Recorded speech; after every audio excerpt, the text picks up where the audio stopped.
Media మిత్రులందరికీ నమస్కారం.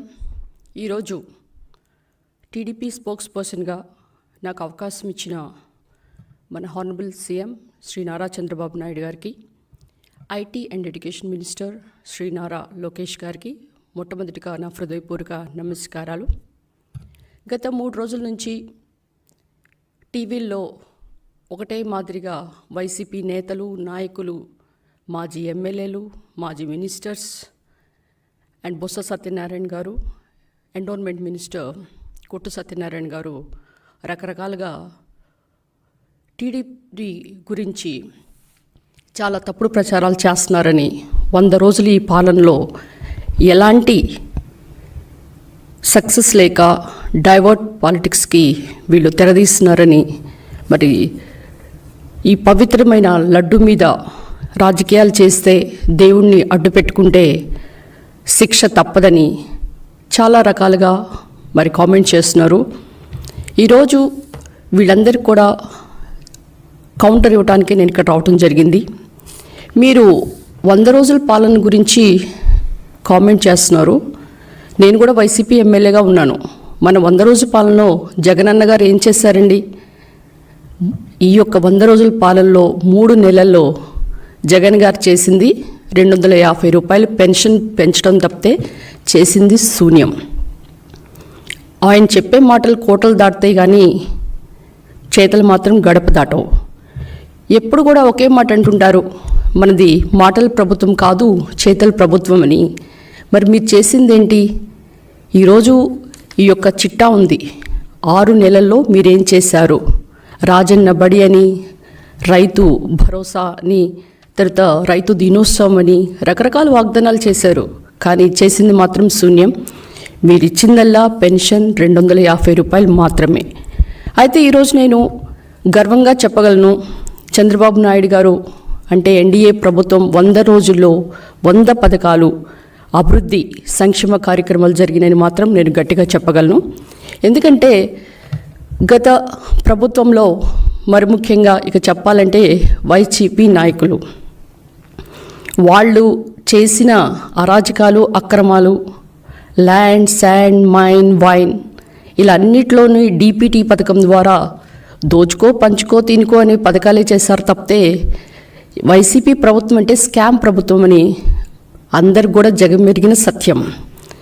ఈరోజు మీరు చూస్తే జగన్ గారి ప్రభుత్వంలో నిత్యావసర సరుకుల రేట్లు ఎలా పెరిగినాయి, మరి విద్యుత్ కోతలు ఎలా ఉన్నాయి, విద్యుత్ ఛార్జీలు ఎలా ఉన్నాయి, ఇవన్నిటి మీద కూడా సగం మనిషి మీద, నడ్డి మీద మీరు వేటు వేసి వాళ్ళందరూ కూడా కోలుకోలేని పరిస్థితి తీసుకొచ్చారు. ఇక ప్రజల ధన, మన, ప్రాణ, ఆస్తులకి రక్షణ లేకుండా పోయింది. ఈరోజు చంద్రన్న పాలనలో ప్రజలందరూ కూడా ఎంతో సుభిక్షంగా ఉన్నారు. ఆయన పాలనలో అందరూ కూడా చల్లగా ఉన్నారు. ఈరోజు మనం ముఖ్యంగా చెప్పాలంటే ఎలాంటి విద్యుత్ కోతలు లేవు, ట్రిపుల్ డబుల్ ఛార్జెస్ విద్యుత్ ఛార్జెస్ లేవు. కనుక ఈ బాదుడే బాదుడు ప్రోగ్రామ్స్ కన్నీ ఫుల్ స్టాప్ పట్టింది. మీకు ఈ 100 రోజుల్లో ఎన్డీఏ ప్రభుత్వం సాధించిన కార్యక్రమాలు 100 పైన ఉన్నాయి. మొట్టమొదటిగా నేను మీకు చెప్పాల్సింది ఏంటంటే పెన్షన్. ఈరోజు అసలు హామీలు ఏం నెరవేర్చారు? మీరందరూ కూడా చెప్తున్నారు సూపర్ 6, సూపర్ 7 అసలు ఒక్క హామీ అయినా నెరవేర్చారా అని. మరి మీరందరూ కూడా కళ్ళు లేని కబోదులా అని అడుగుతున్నా. ఎందుకంటే జగన్ గారి ప్రభుత్వం ఉంటే 3000 పెన్షన్ వచ్చేది. ఈరోజు పెన్షన్ ఎంతయ్యా? 4000. దానితోడు మరి ఫస్ట్ తారీఖే ఏ సీఎం అయినా పెనుమాకలో మొట్టమొదటిగా జూలై 1న సీఎం అయిపోయి నేరుగా ఈ లబ్ధిదారులకి ఆ 4000తో పాటు 3000 అంటే ఏప్రిల్, మే, జూన్ నెలలు టోటల్గా 7000 మరి లబ్ధిదారుల చేతిలో పెట్టారా? మీరందరూ పేపర్లోనూ చూసారా? మీరందరూ ఇండియాలోనే ఉన్నారా? మీరు ఒకసారి ఆ పేపర్స్ తిరిగేయాలని చూస్తున్నా. ఎందుకంటే ఇదొక చారిత్రాత్మకమైన ఘట్టం. ఏ సీఎం కూడా నేరుగా అట్లా బటన్ నొక్కటం, బటన్ రెడ్డిలా కాకుండా మా ఎమ్మెల్యేస్ ద్వారా చెక్కులు పంపించకుండా డైరెక్ట్గా సీఎం గారే డైరెక్ట్గా పోయి మరి లబ్ధిదారులకి వాళ్ళ అకౌంట్స్లో డబ్బులు వేయటం కాకుండా చేతికే నేరుగా డబ్బులు ఇవ్వటం అనేది ఇది it's a world record. That is CBN. మరి మీరు ఇంకొకసారి చూస్తుంటే గత ప్రభుత్వంలో మరి జగన్ గారి ప్రభుత్వంలో మెగా డిఎస్సి ఎప్పుడైనా మీరు నిర్వహించారా? ఒక్క ఉద్యోగం అని ఇచ్చారా? మరి ఈరోజు మరి పెట్టిన సంతకానికి 4 సంతకాలు పెడితే రెండోది పెన్షన్తో పాటు ఈ మెగా డిఎస్సి అంటే 16,437 టీచర్స్ నియామకాలకు చర్యలు చేపట్టారు. మీరు 1996 నుంచి టిల్ డేట్ ఇప్పుడు చూసుకుంటే చంద్రబాబు నాయుడు గారు 9 మెగా డిఎస్సీలు నిర్వహించి ఆల్మోస్ట్ 2,32,179 టీచర్స్ పోస్టులు భర్తీ చేయడం చూసాం. ఇవన్నీ చూస్తుంటే మీకేమనిపిస్తుంది? మీరు చేయలేని పని వేరే వాళ్ళు చేస్తుంటే రాళ్ళు వేయటం, ప్రతి వాళ్ళు వచ్చి దొంగలే దొంగ దొంగ అని అరవటం, ఆ విధంగా తయారయ్యారు. ఈ విధంగా చూస్తుంటే మీరు చేసిన అరాచక పాలనలో ప్రజలందరూ విసిగిపోయి జగన్మోహన్ రెడ్డి గారి ప్రభుత్వం అంటే స్కామ్ ప్రభుత్వం అనే మాదిరిగా ముద్రపడిపోయింది. ఇక మీరు చేసినది ఏంటండి? మీరు అధికారంలో వచ్చిన తర్వాత మొట్టమొదటిగా చేసిన చర్య ఏంటి? ఎక్కడైనా కట్టడాలు చేశారా? కూల్చడమే ప్రతిపాదికంగా ప్రజా వేదికను కూల్చారు. అది చాలదన్నట్టు మరి పేదల కడుపుల మీదే కొట్టారు. ఎప్పుడు కూడా మీరేమంటారండి? పేదలు, పెత్తందారులు, నా ఎస్సీ, నా బీసీ, ఇవే కదా మీరు చెప్పే స్లోగన్స్. మరి పేదవాడు ఎవరైనా కానీ పట్టణాలకు ఎవరు వస్తారు? మధ్యతరగతి వాళ్ళు, పేదవాళ్ళు. అండ్ హాస్పిటల్లో పేషెంట్లు చూడటానికి వచ్చే వాళ్ళ యొక్క రిలేటివ్స్, లేదంటే ఉద్యోగానికి ఎత్తుకోవడానికి వచ్చే విద్యార్థులైతేనేంటి, యువత అయితేనేంటి, వీళ్ళందరూ కూడా వాళ్ళకి భోజనానికి ఎలాంటి అసౌకర్యం కల్పించకుండా చంద్రబాబు నాయుడు గారు 2018 జూన్ 11న 368 పైన అన్నా క్యాంటీన్కి శ్రీకారం చుట్టారు. ఎందుకంటే అన్నం పరబ్రహ్మ స్వరూపం అంటారు. ఏ ప్రభుత్వమైనా కానీ పేదవాడికి పట్టెడన్నం పెట్టాలని ఆశపడుతుంది. అంతేకాకుండా ఎవరైనా ఒక మనిషికి కావాల్సిన బేసిక్ నెసెసిటీస్ ఏంటి? కూడు, గూడు, గుడ్డ. మరి ఈ యొక్క పేదలకి పట్టెడన్నం పెడుతుంటే ఆ పేదల కడుపు మీద కొట్టిన మొట్టమొదటి వ్యక్తి అంటే అది జగన్మోహన్ రెడ్డి. ఈరోజు మరి ఆగస్ట్ 15న 100 అన్న క్యాంటీన్లు స్టార్ట్ చేసి మొన్న సెప్టెంబర్ 18న 75 ఆల్మోస్ట్ 175 క్యాంటీన్స్ను స్టార్ట్ చేశారు. ఈ అన్నా క్యాంటీన్లో కనీసం రోజుకి 350 మందికి భోజనం అయితేనేంటి, అల్పాహారం ఏంటి 5 రూపాయలకే సప్లై చేయడం. ఎక్కడైనా కానీ అన్నా క్యాంటీన్లు కానీ ఏ క్యాంటీన్లో మీరు చూసినా అన్నా క్యాంటీన్లోనే తక్కువ రేటు ఉంటుంది, 5 రూపాయలు ఉంటుంది. అదే మీరు బయట హోటల్లో తింటే దాని భోజనం ఎంత ఖర్చు ఉంటుంది? 120 రూపాయలు పైనే ఉంటుంది. దానికి బొత్స సత్యనారాయణ గారు ఏమన్నారు? మనకి ఆదాయం లేని వనరులు మనకు అవసరం లేదంటాడు. అంటే ఏంటి? పేదలకి పట్టెడన్నం పెట్టడమే పాపమా? ఈరోజు వాళ్ళు చేసిన పాపాలకే మరి 11 సీట్లతో వాళ్ళు సర్దుకొని పోయారు. ప్రజలందరూ కూడా ఈ యొక్క ప్రభుత్వాన్ని, వైసీపీ ప్రభుత్వానికి 151 ఎమ్మెల్యే టికెట్లకు గాను 5 కొట్టేసి 11 మాత్రమే వాళ్ళకి దక్కిన చేశారు. ఈరోజు మీరు గమనిస్తే అన్న క్యాంటీన్లు రోజుకి 3 లక్షల మందికి అన్నం వడ్డిస్తూ ఆల్మోస్ట్ 2019 నాటికి 4 కోట్ల మంది దీని అన్నా క్యాంటీన్లో తింటూ వాళ్ళు లబ్ధిదారులు అయ్యారు. ఇక మనం గమనిద్దాం ఈ మధ్య వచ్చిన వరదల గురించి. ఆ బుడమేరు ఆక్రమణ చేసింది, అక్కడంతా ఆక్రమించుకుంది ఎవరండి? వైసీపీ నాయకులు. దాని ద్వారా ఓవర్ఫ్లో అయ్యి ఫ్లడ్ వైజాగ్ మాత్రం ఎట్లా హుదూద్లో మునిగిపోయినప్పుడు చంద్రబాబు నాయుడు గారు బస్సులో ఉండి ఎలాగా మరి దాన్ని నార్మలైజ్ చేశారో అదే మాదిరిగా విజయవాడ వరద వచ్చినప్పుడు ఆయన కలెక్టరేట్లో 10 రోజులుండి 10 రోజుల్లోనే విజయవాడని నార్మలైజ్ చేశారు. ఈ బుడమేరుకు పట్టిన గండ్లు కూడా యుద్ధ ప్రాతిపదికన పూడ్చడం కూడా జరిగింది. మరి ఎవరైతే ఈ యొక్క వరద బాధితుల్లో వాళ్ళు నష్టపోయి ఉన్నారో, ఎవరైతే చనిపోయారో వాళ్ళందరూ కూడా 5 లక్షలు ఇవ్వడంతో పాటు ఇచ్చిన సరుకులు మీరు గమనిస్తే రైస్ 25 kg, పొటాటోస్ 2 kg, పప్పు 2 kg, sugar 1 kg and oil 1 kg and biscuits. మీరు మరి ఆదివాసీ ప్రాంతంలో గోదావరి వరదలు వచ్చినప్పుడు మీరేమిచ్చారో ఒకసారి గుర్తు చేసుకోండి. వైసీపీ నాయకులు మీరు ఇచ్చింది 5 కేజీల రైస్, 4 టొమాటోలు, 4 పొటాటోస్, కొన్ని బిస్కెట్ ప్యాకెట్స్.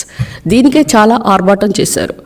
మీరు కనుక అధికారంలో ఉంటే ఈరోజు విజయవాడ పరిస్థితి ఎట్లా ఉండేదంటే 100-200 రోజులైనా కానీ వాళ్ళు ఈ యొక్క వరదల్లో బాధితులందరూ కూడా నష్టపోయి ప్రాణం, వాళ్ళ యొక్క ధనం అంతా కూడా నష్టపోయే పరిస్థితికి మీరు తీసుకొచ్చేవాళ్ళు. ఏదైనా కానీ చంద్రబాబు నాయుడు గారు రావటం మనం చేసుకున్న అదృష్టంగా నేను భావిస్తున్నా. ఇక మీరు అమరావతిని ఏమన్నారండి బొత్స సత్యనారాయణ గారు?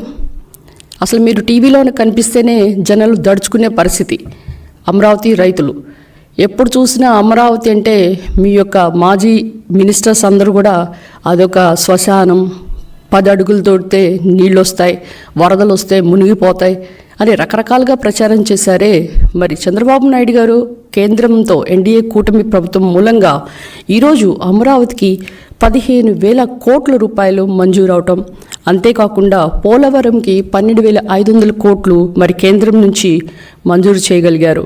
మరి అమరావతికి కట్టేటప్పుడు చంద్రబాబు నాయుడు గారు ముందే చెప్పారు, ఇది దేవతలను తలదన్నే రాజధాని, మరి సింగపూర్ని తలదన్నే రాజధానిగా నేను కడతానని చెప్పి ప్రతి వాళ్ళకు కూడా రోడ్ల దగ్గర నుంచి తర్వాత వాళ్ళకి కావాల్సిన మౌలిక సదుపాయాలన్నీ, ఇంటింటికి ఒక ఉద్యోగం అని అన్నీ ప్రామిస్ చేసి స్టార్ట్ చేస్తే మీరు సర్వనాశనం చేశారు. కానీ ఈరోజు అమరావతికి పూర్వ వైభవం రాబోతుంది. అమరావతి ఈరోజు మరి ఊపిరి పీల్చుకోబోతుంది చంద్రబాబు నాయుడు గారి నాయకత్వంలో.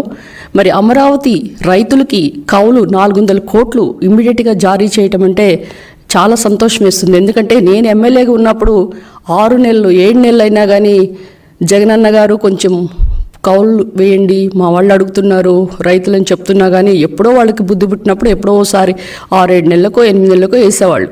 ఈరోజు ఎవరు అడగకుండానే యుద్ధ ప్రాతిపదికన 400 కోట్లు శాంక్షన్ చేయటం, అమరావతికి ఇన్నర్ రింగ్ రోడ్ రావటం, అమరావతికి రైల్వే జోన్ రావటం అనేది ఇది చాలా శుభపరిణామంగా నేను అనుకుంటున్నా. ఇక మనం కనుక చూసుకుంటే డిప్యూటీ సీఎం పవన్ కళ్యాణ్ గారు ఆధ్వర్యంలో ఆగస్టు 23న స్వర్ణ గ్రామ పంచాయతీ పేరిట రాష్ట్రంలో 13,326 పంచాయతీల్లో ఒకే రోజు గ్రామ సభలు నిర్వహించారు. అంతేకాకుండా దానికి 4,500 కోట్లు ఉపాధి హామీ పనులు కూడా మంజూరు చేయడం జరిగింది. మరి ఈ సంగతి గమనించి వరల్డ్ రికార్డ్ యూనియన్ రికార్డ్స్లోనే ఇది నమోదు చేయటం మన రాష్ట్రానికే గర్వకారణం. మరి ఇలాంటి మంచి పనులన్నీ మీరు ఎలాగా సైడ్ ట్రాక్ చేస్తారు వైసీపీ నాయకులు? మీరు ఒకసారి గమనించండి. మీరు ఎప్పుడైనా కానీ ఒక ఎమ్మెల్యే కానీ మంత్రి కానీ మీ యొక్క సీఎంఓలో మీ ప్యాలెస్కి ఎప్పుడైనా అపాయింట్మెంట్స్ ఇచ్చిన దాఖలుందా? మీకు తెలిసిన ఎమ్మెల్యేస్ వేళ్లతో లెక్క పెట్టుకోవచ్చు. ఎవరు కూడా అపాయింట్మెంటే ఉండే దాఖలే లేదు. కానీ ఈరోజు ఈ యొక్క పార్టీ ఆఫీస్లో ఎంతోమంది ఈ యొక్క విన్నపాలు ఇచ్చుకుంటూ వాళ్ళ సమస్యలకు రావటం అనేది గమనించడం మీరు చూడాలి. ఆల్మోస్ట్ చంద్రబాబు నాయుడు గారికి, లోకేష్ గారికి 50,000 పైన అర్జీలు స్వీకరణ చేశారంటే ఇది ఒకసారి మీరు గమనించాలి. అంటే రాజకీయ నాయకులంటే ప్యాలెస్లో ఉండటం కాదండి. రాజకీయ నాయకులంటే ప్రజల సేవకుడు, ప్రజల్లోనే నిత్యం ఉండాలని ఈ యొక్క నాయకులు మీకు చూస్తున్నారు. అంతేకాకుండా ఈ యొక్క పార్టీ ఆఫీస్లోనే మంత్రులు అయితేనేంటి, ఎమ్మెల్యేస్ అయితేనేంటి, వాళ్ళందరూ కూడా పార్టీ లీడర్స్ అందరూ వచ్చి, అంతేకాకుండా మన పల్లా శ్రీనివాసరావు గారు మరి తెలుగుదేశం పార్టీ అధ్యక్షుల వారి ఆధ్వర్యంలో మరి చాలామంది కూడా రోజుకొకరికి ఒక మనకి టైం టేబుల్ ఎలా ఉంటుందో స్కూల్లో ఆ విధంగా టైం టేబుల్ వేసి మరి ప్రతి వాళ్ళని కూడా మెడలు వంచి చంద్రబాబు నాయుడు గారు పని చేయిస్తున్నారు. ఇది కదా పాలన అంటే? మీరెందుకు దీని గురించి సైడ్ ట్రాక్ అవుతారనేది నాకు అర్థం కావట్లేదు. ఇక మీరు గమనిస్తే మన కేంద్రం నుంచి ఉత్తరాంధ్ర, రాయలసీమ వెనుకబడిన జిల్లాలు ఆల్మోస్ట్ 7 ఉంటే వాటికి ప్రత్యేక ప్యాకేజ్ తీసుకురావటం మీకు తెలీదా? దాంట్లో ప్రకాశం జిల్లా కూడా యాడ్ చేయటం అనేది మీరు ఇప్పుడు చూడాలి. మీరు గమనిస్తే కర్నూలు జిల్లాలోని ఓర్వగల్, కడప జిల్లాలో కొంపర్తి పారిశ్రామిక కారిడార్ తీసుకొచ్చి దాంట్లో 25,000 కోట్లతో పెట్టుబడులతో పాటు 75,000 మందికి ఉద్యోగాలు ఇవ్వటం అనేది ఆమోదం జరిగింది. ఇంత మంచి శుభ పరిణామం, అంతేకాకుండా సెంట్రల్తో మనం టైఅప్ అవటం వల్ల మరి ఎంత పెద్ద పెట్టున మనకి ఈ అవకాశాలు వస్తున్నాయో మీరు గమనించాలి. ఇక మీరు రేషన్ షాపుల గురించి మాట్లాడితే, జగన్ గారి రేషన్ బియ్యం ఎట్లా ఉండేది? సన్న బియ్యం ఇస్తున్నారు, అవి కాస్త ముక్కుడు బియ్యం వచ్చాయి. ఇక తర్వాత అవి తీసుకెళ్ళి దళారులు అమ్ముకోవటం ఇలాంటివి మనం గమనించాం. కానీ ఈరోజు మీరు గమనిస్తే ఈ బియ్యంతో పాటు గోధుమలు, రైస్ కూడా ఇవ్వటం అనేది, అంటే wheat flour, rice and sugar, ఈ 3 కలిపి ఇవ్వటం మీరు గమనించాలి. అంతేకాకుండా పప్పు ధర, కందిపప్పు ధర ఎంత ఉంది? 180 రూపీస్ ఉంది. అయితే దీన్ని కూడా ఈ యొక్క ప్రత్యేక కౌంటర్స్ ద్వారా 150 రూపీస్ పెట్టడం అనేది మీరు గమనించాలి. ఇంకొక విషయం ఏంటంటే, ఒక ఐపీఎస్ మీద యాక్షన్ తీసుకోవాలంటే చాలా భయపడతారు ఏ ప్రభుత్వమైనా. ఎందుకంటే వైసీపీ ప్రభుత్వంలో పోలీసులందరూ వాళ్ళ పావుల్లాగా ఉండేవాళ్ళు. సిట్ అంటే సిట్, స్టాండ్ అంటే స్టాండ్, ఇది వాళ్ళు చేసే పద్ధతి. కానీ ఈరోజు ఒక మహిళ మీద అరాచకంగా వాళ్ళు పెట్టిన కేసులో ప్రూవ్ అయి 3 ఐపీఎస్ని సస్పెండ్ చేయటం అనేది ఈరోజు రాష్ట్రంలోనే రికార్డుగా సృష్టించారని కూడా మనం చెప్పుకోవచ్చు. ఇక మీరు ఇసుక గురించి మాట్లాడతారు. మీరేం చేశారండి? ఇసుకని జేపీ కాంట్రాక్ట్స్కి ఇచ్చారు. తర్వాత ఉద్దండరాయపాలెంలో మీ బినామీని పెట్టుకొని కరోనా టైంలో కూడా లారీ 70,000 చొప్పున అమ్ముకున్నారు. మరి ఆ బినామీ ఇప్పుడు ఎక్కడున్నాడు? జైల్లో ఉన్నాడు. ఆయన అసలు ఒక ఫోటోగ్రాఫరు, ఒక ముంజలు అమ్ముకునే వ్యక్తి, వాళ్ళ భార్య ట్రాక్టర్ ఎక్కి మిరపకాయలు తెచ్చుకునే వ్యక్తి, వాళ్ళందరికీ మరి ఆస్తులు ఎలా పెరిగిపోయినాయి? మరి విచిత్రంగా ఇప్పుడు చెప్పేది ఏంటంటే, వాళ్ళకు వచ్చే షేర్లో వీళ్ళని పెట్టుకొని మొత్తము ఇసుకను తోలించి 30% ఈయనకి ఇవ్వటం కమిషన్, 60% సజ్జల గారు, జగన్ గారు పంచుకోవటం. ఇప్పుడు ఇది నిజాల్ని నిస్సిగ్గుగా తేల్చాలి. మరి 20-30 కార్లు ఎట్లా వచ్చినాయి వాళ్ళకి? ఓల్వో కార్స్, BMW, బెంజ్, తర్వాత జాక్వేర్, లేని కారు లేదు ఆ నందిగం సురేష్ గారికి. ఆయన తుళ్ళూరు ఎంపీయా లేకపోతే బాపట్ల ఎంపీయా అనేసి మా నియోజకవర్గంలో ఎప్పుడు చెప్పుకుంటూనే ఉంటారు. ఆ బాపట్లలో కాలు పెట్టింది లేదు, కేంద్రంకి ఒక లెటర్ రాసింది లేదు బాపట్ల గురించి. మరి ఆయన పరిస్థితి ఈరోజు ఏ విధంగా ఉందో ప్రజలు గమనించాలి. కనుక న్యాయం ఎప్పుడు కూడా నిలకడగానే తేలుతుంది. ఈయన గారి భాగవతాలన్నీ కూడా లోకల్ ఎమ్మెల్యే అయిన నా మీద పడి అన్నీ నాకు ఆపాదించి ప్రతి విషయంలో కూడా నన్ను ముందు పెట్టి బినామీగా ఈయన పెట్టి మొత్తం డబ్బులు దోచుకున్నారే. ఈరోజు దానికి దేవుడున్నాడు పైన. స్క్రిప్ట్ మీరు అంటారు కదా దేవుడు చూసుకుంటాడని, దేవుడు చూశాడు, స్క్రిప్ట్ బాగా పండింది. మీకు ఎంత పెద్ద శిక్ష వేశాడంటే దేవుడు, మరి అసలు 151 సీట్లు ఎక్కడ? మీరు చేసిన అరాజకానికి 11 సీట్లు ఎక్కడ? ఒకసారి ఆలోచించుకోండి. ఇక మీరు మద్యం గురించి పక్కన పెడితే, ఇక జే బ్రాండ్స్ మీరేం చెప్పారండి? మద్యం బాటిల్ పట్టుకుంటేనే షాక్ కొట్టే మాదిరిగా మద్యాన్ని నియంత్రిస్తాం, మద్యం ధర పెంచుతాం అని చెప్పి జే బ్రాండ్స్ని తీసుకొచ్చి అమాయకమైన ఆడబిడ్డల మాంగళ్యాన్ని తెంచేశారు. 30,000 మంది చనిపోవడం జరిగింది, 30 లక్షల మంది హాస్పిటల్ పాలయ్యారు. ఇక ఇలా చెప్పుకుంటూ పోతుంటే ఇక ఎన్నో ఉన్నాయి. ఇక మీరు ఎప్పుడైనా కానీ బయటికి జగన్మోహన్ రెడ్డి గారు పరదాలు లేకుండా, చెట్లు కొట్టకుండా, రెడ్ కార్పెట్ లేకుండా బయటకు ఎప్పుడైనా వచ్చారా? ఎప్పుడైనా వచ్చారా? ఒకసారి ఆలోచించుకోండి. ఈరోజు ఆ పరదాలు లేవు. తర్వాత ఎస్పెషల్లీ ఎంప్లాయీస్ చాలా హ్యాపీగా ఉన్నారు. ఎందుకంటే 1 తారీఖునే శాలరీస్ పడటం. ఇదివరకు అయితే 7 వస్తుందా, 8 వస్తుందా, 19 వస్తుందా, 15 వస్తుందా, రోజు ఆ యొక్క బ్యాంక్ అకౌంట్స్ చూసుకోవడమే సరిపోయేది. ఈరోజు అలాంటి మాటే లేకుండా 1 తారీఖునే అందరు శాలరీస్ పడటం అనేది మనం ఈరోజు గమనించాలి. ఇక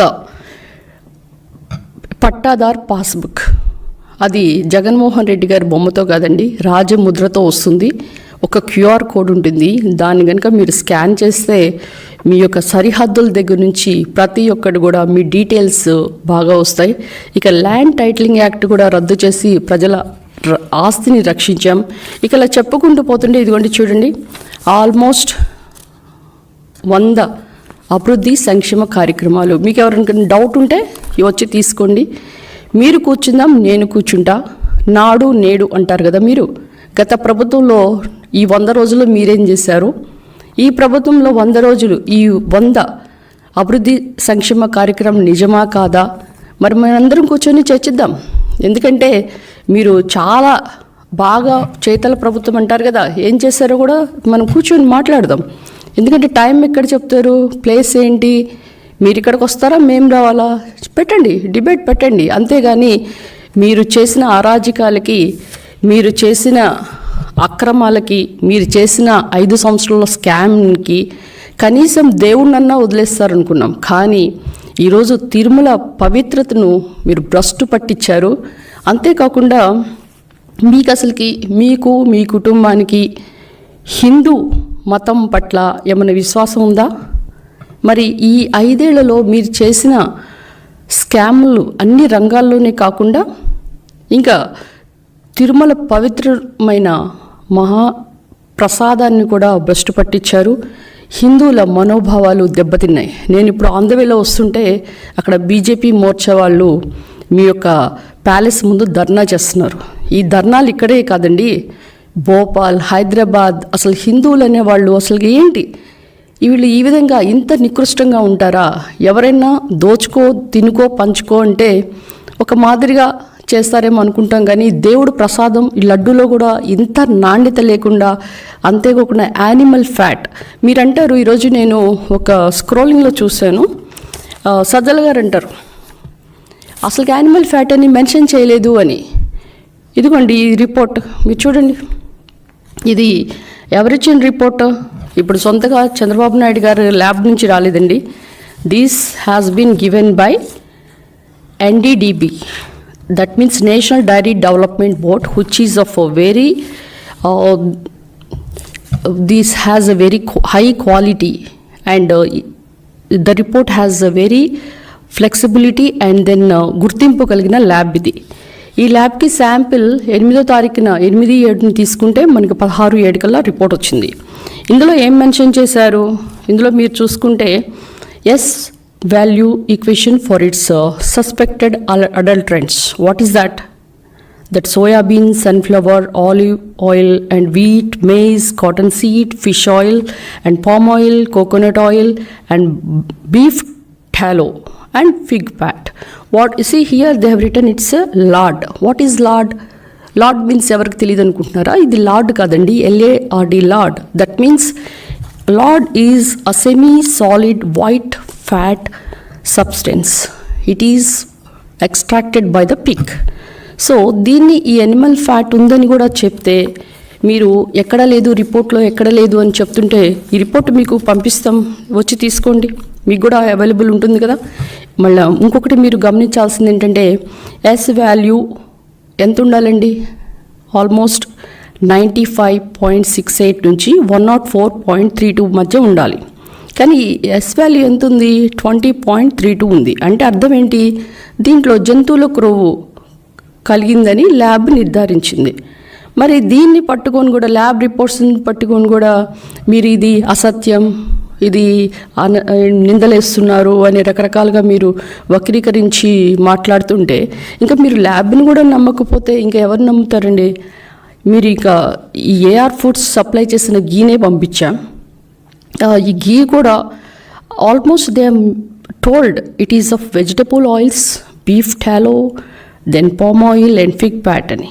సో ఈ ఫిగ్ ఫ్యాట్ ఉంటే మరి ఇలాంటి వాటిని ఎలా ఎంకరేజ్ చేస్తారు? దీన్ని బ్లాక్ లిస్ట్లో పెట్టడం జరిగింది. అంతేకాకుండా దీని యొక్క స్వచ్ఛతను, నాణ్యతను పెంచేదానికి ఒక గీ ఎక్స్పర్ట్ కమిటీని కూడా వేయడం జరిగింది. ఈ గీ ఎక్స్పర్ట్ కమిటీ ఒక నివేదికని సిద్ధం చేసి ఇస్తే, ఇప్పుడు ఈరోజు మనము ఆ యొక్క గీ ఎక్స్పర్ట్ కమిటీ కొన్ని గైడ్లైన్స్ ఇచ్చింది. అదేంటంటే 120 సెల్సియస్ దగ్గర ఉష్ణోగ్రతలో ఇది వేడి చెయ్యాలి. అంతేకాకుండా మనం కలెక్ట్ చేసే ఈ డైరీలు ఆల్మోస్ట్ 800 కిలోమీటర్స్ రేడియస్లోనే ఉండాలి, దూరం ఉండకూడదు. సైంటిఫిక్ ల్యాబ్లో నిర్వహించిన పరీక్షలో 7 నుంచి 9 పాయింట్ల మధ్య ఉంటేనే ఈ గీ వాడాలి. ఈ నేతిని సరఫరా చేసే కంపెనీలు పాలు ఎక్కడ తీసుకొస్తున్నాయి? మరి గీ ఎలా తయారు చేస్తున్నారు, మరి క్వాలిటీ రిపోర్ట్స్ ఎలా ఉన్నాయి అని మీరు ఎప్పుడైనా క్షేత్రస్థాయికి వెళ్ళి పరీక్షించారా? అది చెయ్యరు. ఎక్కడైతే కమిషన్లు ఇస్తారో, ఎందుకంటే నందిని డైరీ మీరు గీ వాడుతున్నారు, దాన్ని స్టాప్ చేసి ఎవరైతే తక్కువ ధర కోట్ చేస్తారో, అంటే 320కి ఎవరైనా కోట్ చేసి తక్కువ ఇస్తే రివర్స్ టెండరింగ్ అని మీరు ఇస్తారా? మరి అంత తక్కువ చేసినప్పుడు మరి అందులో వాడే ముడి సరుకులు అయితేనేంటి, గీ అయితేనేంటి, లడ్డు నాణ్యత ఎలా ఉంటుంది? ఇదివరకు మనం లడ్డు ఇంట్లో పెట్టుకుంటే మనకి చాలా మంచి స్మెల్ వచ్చేది. ఈరోజు ఆ పరిస్థితే లేదు. ఎందుకంటే మనము వెంకటేశ్వర స్వామి అంటేనే మనము చాలా పవిత్రంగా కొలుస్తాం. ఈరోజు మేము గర్వంగా చెప్పుకునేది ఏంటంటే వెంకటేశ్వర స్వామి అనేది మా కుల దైవం కూడా. మా ఆపరేషన్ థియేటర్స్ కూడా వెంకటేశ్వర ఆపరేషన్ థియేటర్స్. మా మామగారి పేరు కూడా వెంకటేశ్వర్లు, కమ్మెల వెంకటేశ్వర్లు. కనుక ఏంటంటే ప్రతి వాళ్ళకు కూడా ఒక ఆధ్యాత్మిక భావన ఉంటుంది, పాప భీతి ఉంటుంది, దేవుడి మీద నమ్మకం ఉంటుంది. మరి ఎప్పుడైనా మరి తిరుపతి వెళ్ళి ఇలాంటి లడ్డుని, యానిమల్ ఫ్యాట్ని తింటే మరి బ్రాహ్మిన్స్ అయితేనేంటి, ఆర్య వైశ్యులు ఏంటి, వాళ్ళ మనోభావాలు దెబ్బతినవా? మీరు ఒకసారి దీని గురించి ఆలోచించారా? అందుకే ఈ యొక్క గీ కమిటీ సిఫార్సు చేసిన ఇక నందిని నుంచి 478కే మనము ఈ యొక్క నెయ్యి కొనటం జరుగుతుంది.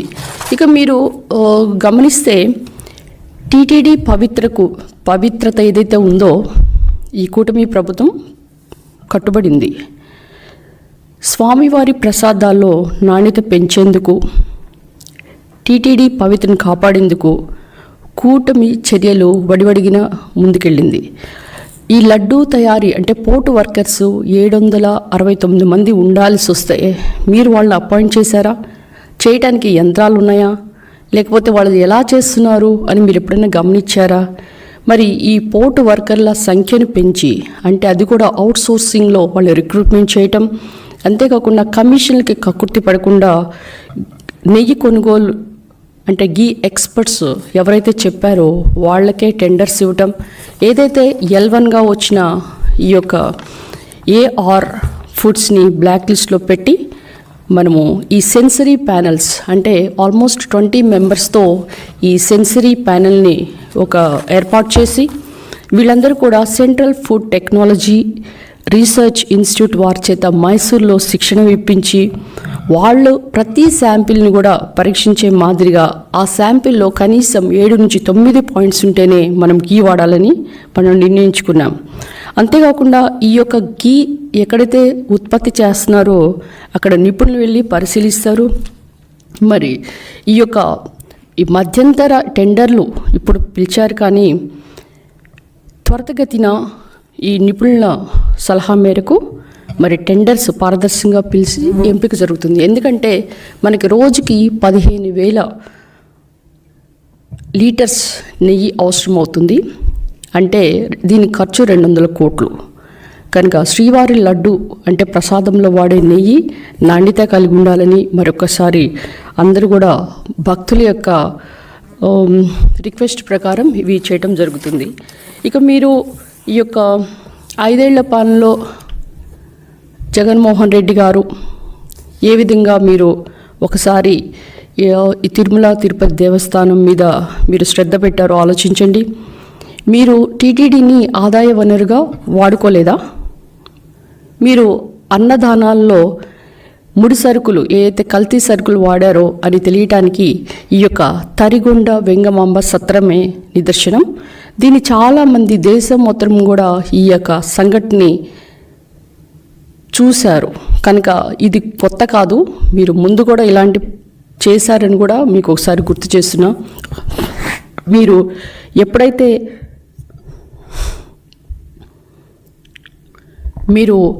ఎప్పుడైతే పింక్ డైమండ్ అని అన్నారో వాటన్నిటిని కూడా ప్రతిపక్షంలో ఉన్నప్పుడు దాన్ని మీరు అధికారంలోకి వచ్చిన తర్వాత మీరు చేసిన ఈ పిటిషన్ ఎందుకు వెనక్కి తీసుకున్నారు? కనుక ఈ 5,000 కోట్లు ఉన్న టీడీటీ ఫిక్స్డ్ డిపాజిట్ని దారి మళ్లించడానికి మీరు ప్రయత్నిస్తే హైకోర్టు దీనికి బ్రేక్ వేయలేదా? కనుక వీటన్నిటిని మీరు ఒకసారి గుర్తుపెట్టుకోవాలి. మీరు చేసిన పాపాలని ప్రక్షాళన చేసుకోవడానికి కనీసము దేవుడి కన్నా మీరు క్షమాభిక్ష పెట్టమని మీరు అడగాలని కోరుకుంటూ, మరి ఈరోజు ఈ టెండర్స్లో ఏ విధంగా వ్యత్యాసం వచ్చింది, మరి దీని గురించి మీరు ఎందుకు ఈ యొక్క తక్కువ టెండరింగ్ వచ్చినా కానీ మీరెందుకు దాన్ని మీరు అడగలేదు అని కూడా ఒకసారి కనీసం సాక్షాత్తు ఏడుకొండల స్వామితో మీరు పెట్టుకున్నారు కనుకనే ఈ విధంగా అయిందని ఒకసారి గుర్తు చేస్తూ, మరి ఎవరైతే డిబేట్కి వస్తారో మీరు టైం ప్లేస్ అవన్నీ చెప్తే మరి మేమందరం కూడా రావడానికి సిద్ధంగా ఉన్నారని మరొకసారి మనం చేస్తున్నాం.